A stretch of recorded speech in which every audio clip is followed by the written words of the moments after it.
Good afternoon to all my students. Today we start with a new topic, sale of drugs, wholesale, retail and restricted license. So, to start with a new topic, first we should know, हमें मालूम होना चाहिए कि what are the steps required for grant of retail or for wholesale licensing by applicant. कौन कौन से steps को follow करना होगा? तो फर्स्ट एंड फॉरमोस्ट स्टेप क्या होना चाहिए कि applicant should apply for password end user ID through online system. हमें रिटेल लाइसेंस अचीव करना है या होलसेल लाइसेंस अचीव करना है, तो उसके लिए सबसे पहले तो एप्लीकेंट को पासवर्ड और यूज़र आईडी के लिए अप्लाई करना पड़ेगा थ्रू ऑनलाइन सिस्टम. तो आफ्टर अप्लाइंग ड्यूरिंग अप्लाइंग उसे कौन कौन से डॉक्यूमेंट्स अपलोड करने होंगे टू अचीव रिटेल और होलसेल लाइसेंस.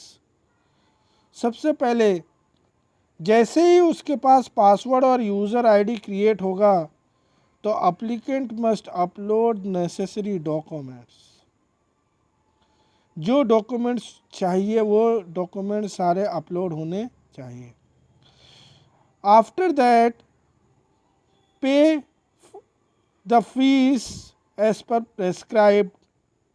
जितनी फीस उसमें प्रेस्क्राइब की गई है वो भी अमाउंट आपको पे करनी पड़ेगी.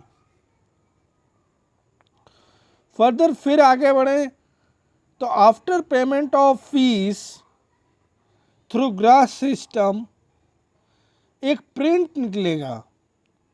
तो you have to take the receipt of that print payment और उस रिसिप्ट को वापस से ऑनलाइन सिस्टम के थ्रू आपको उसको अपलोड करना पड़ेगा. ठीक है. फिर after received by concerned area licensing authority and assistant commissioners क्या हो जाएगा कि applicants should have an allotment after receipt of application. Licensing authority क्या करती है कि एक अलॉटमेंट ऑफ एप्लीकेशंस देती है कि हम उस प्रेमाइसेस को जहाँ पे आप रिटेल या होलसेल लाइसेंस चाहते हैं उस प्रेमाइसेस को हम इंस्पेक्ट करना चाहते हैं. तो उसके लिए जो इंस्पेक्टर रिक्वायर्ड है वो लाइसेंसिंग अथॉरिटी एलोकेट करती है और इस एलोकेशन के लिए एक उस पर्टिकुलर एप्लीकेंट्स को एक अलॉटमेंट लेटर देती है. Further after allotment of that application inspector क्या करेगा, उस प्रेमाइसेस को इंस्पेक्ट करेगा. After receipt of application by area inspector, तो एरिया इंस्पेक्टर जैसे ही उस एप्लीकेशन को रिसीव करेगा, फर्दर उसका रोल क्या होता है, what are the importance of that particular inspector, कि वो इंस्पेक्टर उस एरिया को इंस्पेक्ट करेगा, उस प्रेमाइसिस की जांच पड़ताल करेगा, whether the facility, whether the premises should have a suitable equipment, suitable storage area and the records, the documents are well satisfying or not. और जैसे ही वो इंस्पेक्टर उस डॉक्यूमेंट्स को वेरीफाई कर लेगा, वेरिफिकेशन कर लेगा, तो those documents are further uploaded through online systems. फिर inspector make entries related to the inspection report. फिर बाद में जैसे ही वेरिफिकेशन अपलोड हो जाती है तो इंस्पेक्टर का वो रोल स्टार्ट हो जाता है. तो the inspectors role is to further make the entry of that particular area. और वो क्या करेगा, inspector make entries related to the inspection report, कि इंस्पेक्शन रिपोर्ट में जो डॉक्यूमेंट्स था वेदर इट वाज वेरीफाइड, और अगर वेरीफाइड हुआ था तो whether it is up to the standard और not, up to the specifications और नॉट, इक्विपमेंट्स वो जो retail and wholesale licensing के लिए जितना प्रेमाइसिस एरिया है whether it is well satisfying और not, environmental conditions monitoring recording was well satisfying और नॉट। फर्दर इसके बाद inspector will forward that report to licensing authority with recommendation.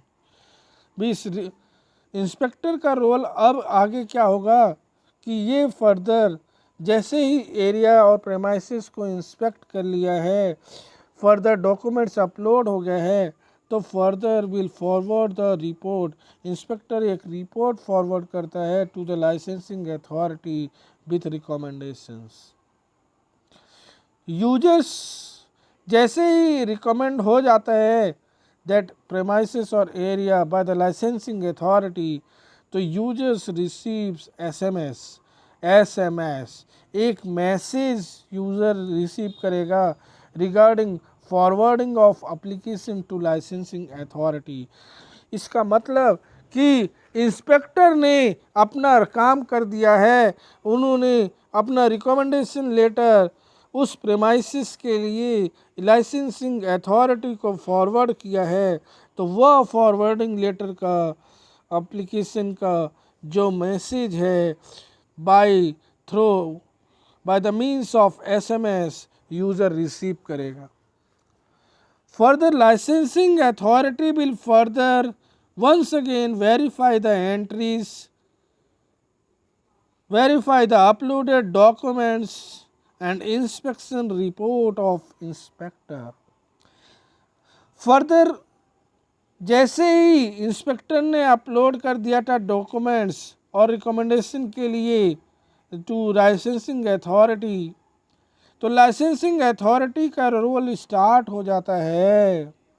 Licensing authority का role क्या होता है कि जो डॉक्यूमेंट्स, जो एंट्रीज अपलोड हुई है, जो इंस्पेक्शन रिपोर्ट अपलोड हुआ है by the means of inspector, सारे डॉक्यूमेंट्स, सारी एंट्रीज को वेरीफाई करने का काम स्टार्ट होता है लाइसेंसिंग अथॉरिटी का।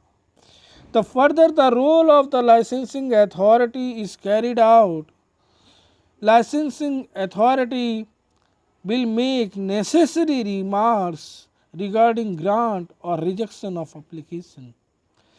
Further, based on the inspection report, जो इंस्पेक्टर ने सबमिट की थी inspection report to licensing authority, तो लाइसेंसिंग अथॉरिटी उस अपलोड डॉक्यूमेंट्स, उस एंट्रीज को वेरीफाई करेगा और फर्दर एक रिमार्क डालेगा कि whether it is regarded for grant of application या फिर rejection of application based on that particular documents, based on the particular entries submitted to the licensing authority by inspector.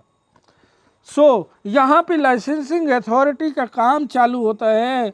Licensing authority का काम है कि he और see the authority will make a necessary remarks, उस जैसे ही वो उस डॉक्यूमेंट्स को, उस एंट्रीज को वेरीफाई करेंगे, तो फर्दर द लाइसेंसिंग अथॉरिटी का रोल होता है कि further they will make necessary remarks, जो आवश्यक रिमार्क्स डालने हैं रिगार्डिंग ग्रांट और रिजेक्शन ऑफ एप्लीकेशंस।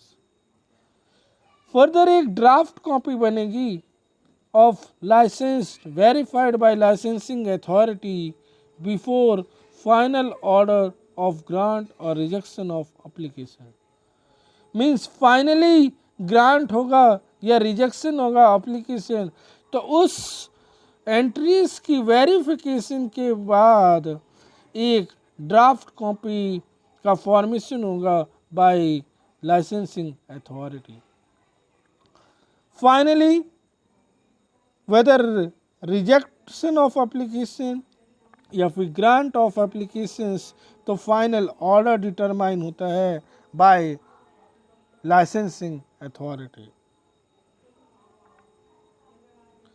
फिर क्या होता है, जैसे ही लाइसेंसिंग अथॉरिटी ने अपना काम कर दिया, the system will generate SMS and that SMS will be forwarded to that particular applicants who have applied to achieve a grant of retail or wholesale license. सो यह अब क्या होता है कि सिस्टम के थ्रू SMS भेजा जाएगा और this SMS will be further forwarded to an applicant. फिर फाइनली एप्लीकेंट क्या करेगा कि ही और she will take the final print of that particular license, ठीक है, can be taken out by applicant within 3 to 4 days, 3 days from the grant of license. जैसे ही उसे मैसेज फॉरवर्ड होगा, उसके अकॉर्डिंग ही the applicants will take a final print out of that particular license. Further, हमें licence मिलने के बाद हमें क्या इंश्योर करना है, क्या सावधानी बरतनी है कि एरिया में हमें क्या होना ही चाहिए। सो यहाँ हम देख रहे हैं एरिया, क्षेत्रफल। तो for when we come towards या move towards retail और wholesale license, जब रिटेल या होलसेल लाइसेंस की तरफ जाएंगे तो रिक्वायरमेंट ऑफ प्रेमाइसेस, उस प्रेमाइसेस का जो एरिया होना चाहिए एटलीस्ट 10 स्क्वायर मीटर, कम से कम 10 वर्ग मीटर का क्षेत्रफल होना ही होना चाहिए। It should be there and there only 10 minimum of 10 square metre area, carpet area होना चाहिए। और for retail and wholesale combined premises of minimum 15 square metre, means अगर रिटेल और होलसेल दोनों ही कंबाइंड हो रहा है, उस केस में जो minimum requirement of that premises area is 15 square metre, 15 square metre in case of combined retail and wholesale. फिर क्वालिफाइड पर्सन्स की बात करेंगे तो for retail medical store registered pharmacist की रिक्वायरमेंट होती है और होलसेल के केस में services of competent person who should be preferably graduate with more than 1 year experience in field of purchase and sale of drugs, या फिर एक registered pharmacist wholesale का काम और रिटेल का काम देख सकता है। फर्दर आगे बढ़ें तो जब हम स्टोरेज फैसिलिटी की बात करेंगे, अभी हमने प्रेमाइसिस की बात किया था कि minimum it requires 10 square metre, और जब हम रिटेल की बात करते हैं तो मिनिमम 10 स्क्वायर मीटर, और जब हम रिटेल और होलसेल की बात करें तो मिनिमम जो एरिया रिक्वायर्ड होती है वो क्या है, what is the minimum requirement of that particular area when retail as well as wholesale is to be combined।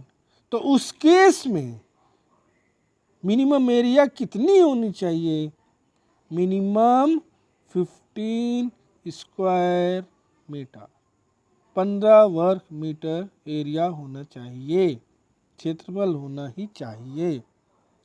सो आगे बढ़ें तो हम स्टोरेज फैसिलिटी की बात करेंगे। तो स्टोरेज फैसिलिटी की बात करें तो स्टोरेज के लिए आपको चाहिए at least one refrigerator which is mandatory for retail licence, और आपको चाहिए कपबोर्ड, आपको चाहिए racks and other furnitures required for storage of drugs. जब हम फीस की बात करेंगे तो for retail chemist shop licence form number 20 and 21 for allopathic as well as license in form 20C for homeopathy is issued। और जब हम renewal की बात करेंगे रिटेल लाइसेंस की तो ही और सी मस्ट हैव टू पे अराउंड ₹3,250। जब हम होलसेल शॉप लाइसेंस की बात करते हैं तो उनको जो फॉर्म इशू होता है form number 20B and 21B in A case of allopathic drugs. और जब हम रिन्यूअल की बात करेंगे या फ्रेश लाइसेंस की बात करेंगे या होलसेल की लाइसेंस की बात करते हैं तो ₹3,000 फीस पे करना ही पड़ेगा।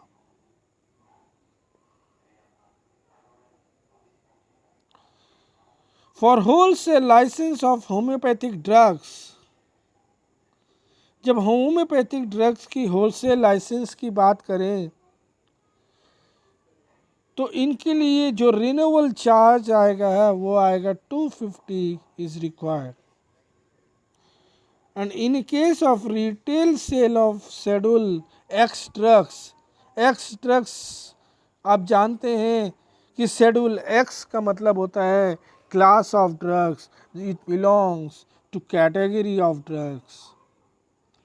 तो फर्दर रिटेल जब हम शेड्यूल एक्स ड्रग की करेंगे क्लास ऑफ ड्रग्स या कैटेगरी ऑफ ड्रग्स की बात करते हैं तो इस टाइम पे आपको जो फीस पे करनी है वो अराउंड 600। और इन केस ऑफ जब licence in the form 20G की बात करें तो अराउंड 1200 आपको पे करना है। और the prescribed application form will be available after filling complete information through the system under print form option. Take a printout, sign it and upload along with the application documents।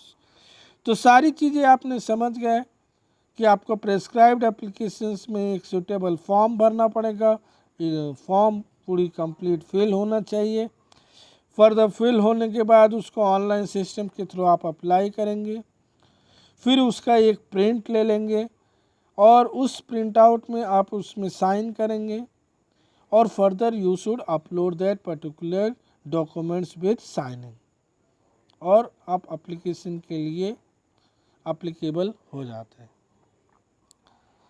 Further यहाँ पे देखिए हम आगे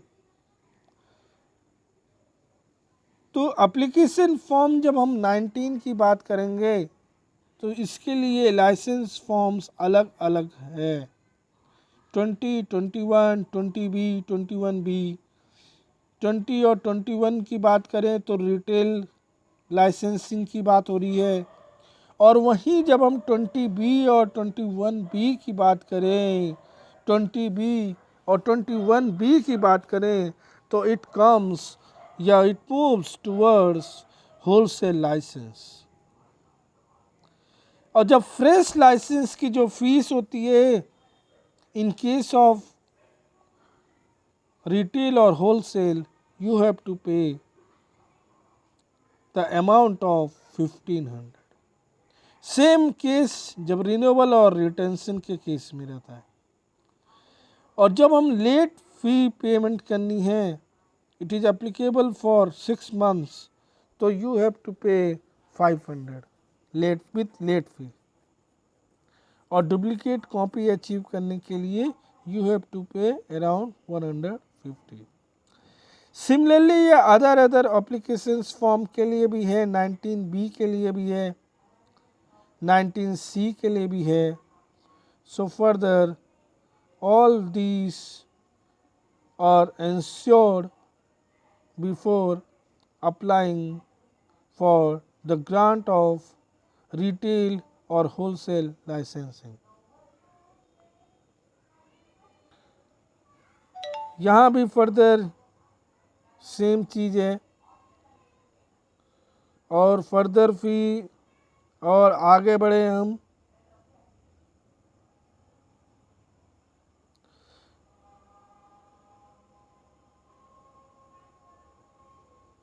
सो list of application forms, हमें मालूम होना चाहिए कि जो फॉर्म नंबर है यहाँ 19, 19A, 19B, 19C और आगे 20B, 21A, what is the importance of that particular form number 19 या 19A? क्या है इनमें difference? What are the basic purpose behind that application form?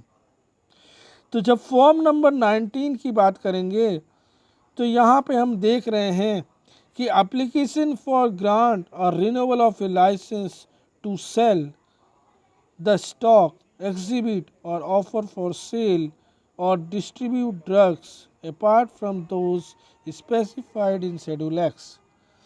तो फॉर्म 19 की बात अगर करेंगे तो हम ग्रांट और renewal of a licence sell करने के लिए, स्टॉक मेंटेन करने के लिए या ऑफर फॉर सेल और distribution of a drug other than those specified in schedule X, तो ये आता है फॉर्म नंबर 19.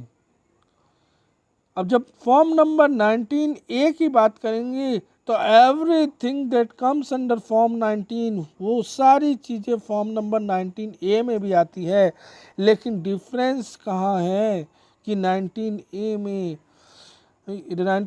में कि distribute drugs bye retail wire dealers who don't engage the service of a qualified individual. Means 19A में कुछ ऐसे भी पर्सन्स कैंडिडेट्स हैं जो कि क्वालिफाइड नहीं हैं and then they also want to sell the drug in case of retail और wholesale license, in case of retail and wholesale. Form number 19 की बात करें तो 19B की बात करें तो application for licence to sell stock और एग्जिबिट और ऑफर फॉर सेल और distribute homeopathic medicine. Means 19B की बात करें तो इसमें क्या आता है, होम्योपैथिक मेडिसिन की सेलिंग और डिस्ट्रीब्यूशन ऑफ ड्रग्स, सेल और distribution of drugs related to homeopathic medicine 19B, form number 19B. जब हम 19C की बात करते हैं तो सारी चीज़ें ऐसी चीज़ है. डिफरेंस क्या है कि स्टॉक, एग्जिबिट और ऑफर फॉर सेल और distribute of drugs specified in schedule X, तो ये किस में आता है, फॉर्म नंबर 19C. फिर जब फॉर्म नंबर 24C की बात करें हम, 24C की, तो यहाँ पे क्या होता है, एप्लीकेशन रिगार्डिंग द ग्रांट और renewal of a license to manufacture for sale और डिस्ट्रीब्यूशन ऑफ होम्योपैथिक मेडिसिन और a license to manufacture preparations from back potencies by licensing, holding a license in the form 20C.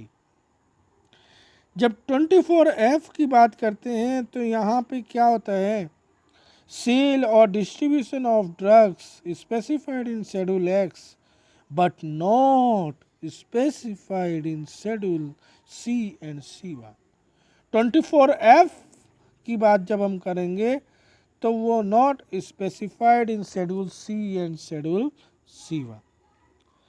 जब form number 27 की बात करेंगे हम तो application for grant और renewal of a license to manufacture for sale और distribution of drugs specified in schedule C and C1 excluding those specified in part XB and Schedule X। तो ये सारी लिस्ट है for different applications forms. So once again हम just एक बार recall कर लेते हैं what are the steps required for grant or retail for or for wholesale licensee by applicants। तो applicants क्या करेगा, आपको ऑनलाइन सिस्टम्स के थ्रू एप्लीकेशन फॉर्म अप्लाई करेगा। Further he will get the password end user ID. Further after getting password end user ID applicant must upload the required necessary documents। जैसे ही documents upload हो जाएगा ही और सी should have to pay a prescribed amount of fees. और जैसे ही वो fees pay करेगा, after that application is received by concerned area licensing authority and assistant commissioner. After that allotment of application, और इसमें क्या होगा, it allocates the inspector to inspect the drugs. Further inspector का रोल स्टार्ट होगा और वो क्या करेगा, उस प्रेमाइसिस को इंस्पेक्ट करेगा। उस प्रेमाइसिस में क्या फैसिलिटीज़ है, क्या डॉक्यूमेंट्स है, वो सारी चीज़ों को इंस्पेक्टर इंस्पेक्ट करेगा। Further, after inspection is carried out, verification of uploaded documents done by inspectors। Inspector उस डॉक्यूमेंट्स को अपलोड करेंगे जो डॉक्यूमेंट्स वेरीफाई हुए हैं।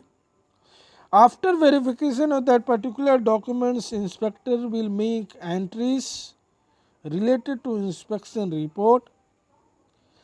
और एंट्रीज बनाने के बाद Inspector will forward that particular entries and verification reports to the licensing authority।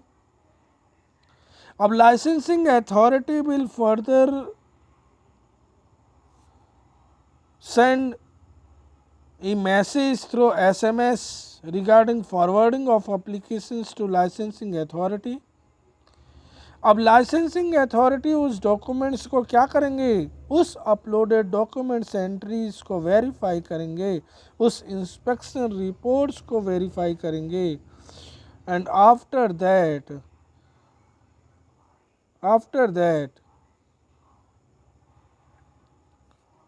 जैसे ही उस डॉक्यूमेंट्स को वेरीफाई कर लेंगे तो licensing authority will make necessary remarks. एक आवश्यक रिमार्क्स डालेंगे कि whether regarding the grant of licence और द रिजेक्शन ऑफ लाइसेंस। उस डॉक्यूमेंट्स को वेरीफाई करने के बाद एक रिमार्क्स डालेंगे कि वो लाइसेंस ग्रांट हो रहा है या रिजेक्ट हो रहा है। आफ्टर दैट अप्रूवल और रिजेक्शन, ग्रांट और रिजेक्शन, इसके बाद एक ड्राफ्ट कॉपी तैयार करेंगे और before final order of grant और रिजेक्शन ऑफ एप्लीकेशन। और जैसे ही ड्राफ्ट कॉपी प्रिपेयर हो जाएगी, उसके बाद फाइनल ऑर्डर ऑफ ग्रांट और rejection of application by licensing authority is carried out. और इसके बाद system will generate SMS messages and will forward to applicant.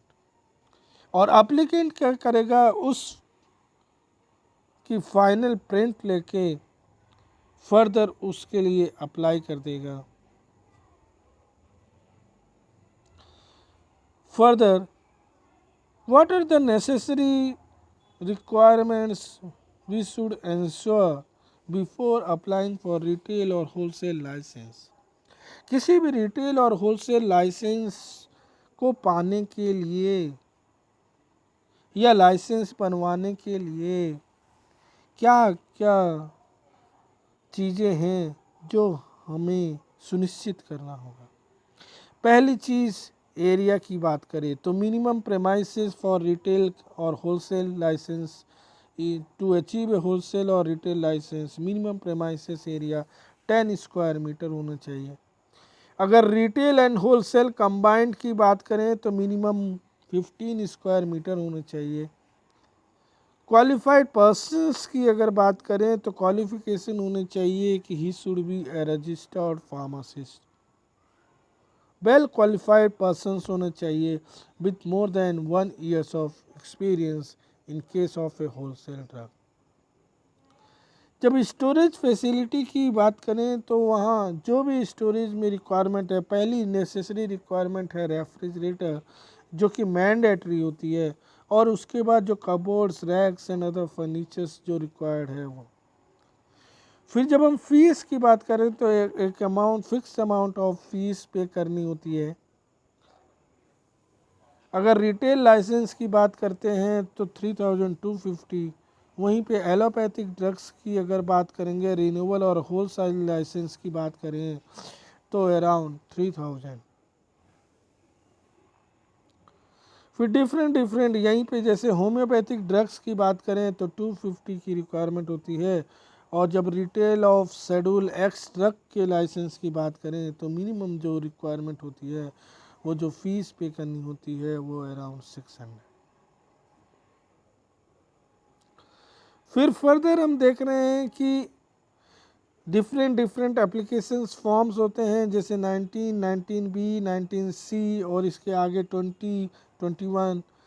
तो इनकी डिफरेंट अमाउंट ऑफ जो फीस पे करनी है, और वो एप्लीकेशन फॉर्म किस लाइसेंस को अप्लाई करने के लिए है, फ्रेश और रिन्यूअल फॉर्म कब किस टाइम पे, या लेट फीस या डुप्लीकेट कॉपी फीस अचीव करनी है, तो वो डुप्लीकेट कॉपी के लिए भी कि कितनी अमाउंट ऑफ फीस पे करनी होगी।